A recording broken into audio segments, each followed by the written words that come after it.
Toyota also invests in both on-site and off-site solar power to help offset the energy needed for their North American operations.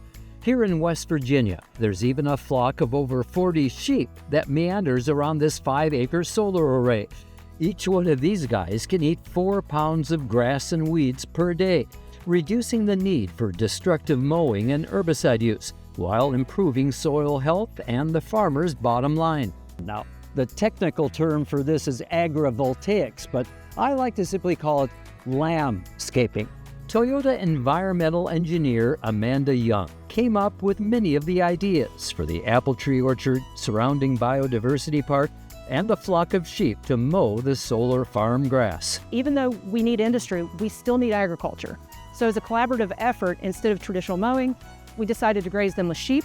And sheep are great because they fertilize as they go, and they also aerate the soil, which makes for better biodiversity, better habitat, and then it reduces our CO2. In terms of energy production, the solar array helps reduce carbon emissions from Toyota's nearby engine and powertrain manufacturing plant by generating 3.5 million kilowatts per year through a direct feed to the building.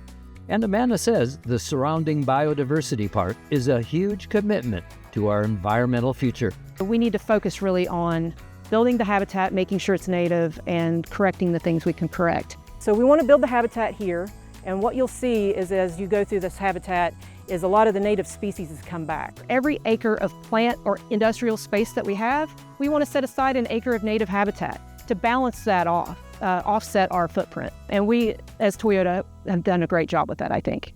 Our next stop takes us to another solar array in a very different environment, in the heart of Kentucky's Appalachian coal country. Appalachia was the country's primary coal-producing region from the 1800s through the 1970s. Today, about 1 in 5 U.S. operating coal mines are located in Kentucky, and they've produced more than 8 billion tons of coal over the last 2 centuries. Now, here in eastern Kentucky, a collaboration between business and government is bringing solar energy generation atop, believe it or not, a reclaimed coal mine. You're looking at what was once the former Martiki coal mine, built on top of a mountain in Martin County, Kentucky, but shut down in the 1990s to become a brownfield. The term brownfield refers to an abandoned or vacant industrial site and land that offers limited use possibilities. But in this case, the brownfield was a perfect location for a giant solar farm. Now, the scale of this is so impressive. 850 acres, more than 200,000 high-efficiency solar panels are installed here, as you can see, producing about 112 megawatts. That's enough to power about 19,000 homes annually. Renewable energy company Savient is the project owner and operator of this mountaintop solar farm, and was a key player in setting up the collaboration with Toyota and local developer Edelin Renewables. So this is the first of its kind in Appalachia and Kentucky coal to solar project. This was kind of a moonshot idea when we first started it. It was not something that we had seen done at scale before.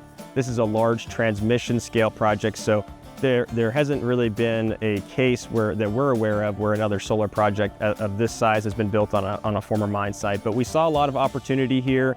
This is land that was largely going unused, laying fallow, and we thought it would be a good opportunity to build a solar project here, largely because of the access to the electrical infrastructure. There's over 200,000 acres of former mine lands in Appalachia alone, so that presents a tremendous opportunity for more of these brownfield to brightfield type projects where we can locate renewable energy projects on former mine lands. But as you can see, now that it's operating, this is just a silent project that's, collecting sunshine, generating electricity, and paying taxes. Most folks wouldn't even know it was here unless you happen to be up on top of the mine. The reason we're involved in this project is because, one, it's in the state of Kentucky, where we have a large manufacturing facility that produces over 400,000 cars a year, and we wanted to build renewable energy to meet our sustainability targets close to home, where we can provide lots of power that will be put into the grid and use that renewable energy to help the area and the areas that we work in and sell our cars in. Sustainability is very big to Toyota. We have our 2050 challenge globally, where we aim to become carbon neutral across all our sites to reduce our impact on the environments in which we live. Now, the Martin County Solar Project is one of Kentucky's largest solar energy generation facilities, and converting former coal mines helps clean up otherwise idle and underused land, and utilizes existing infrastructure. Now, these long-term positive changes are good for the surrounding communities and even better for the climate. That's a win-win.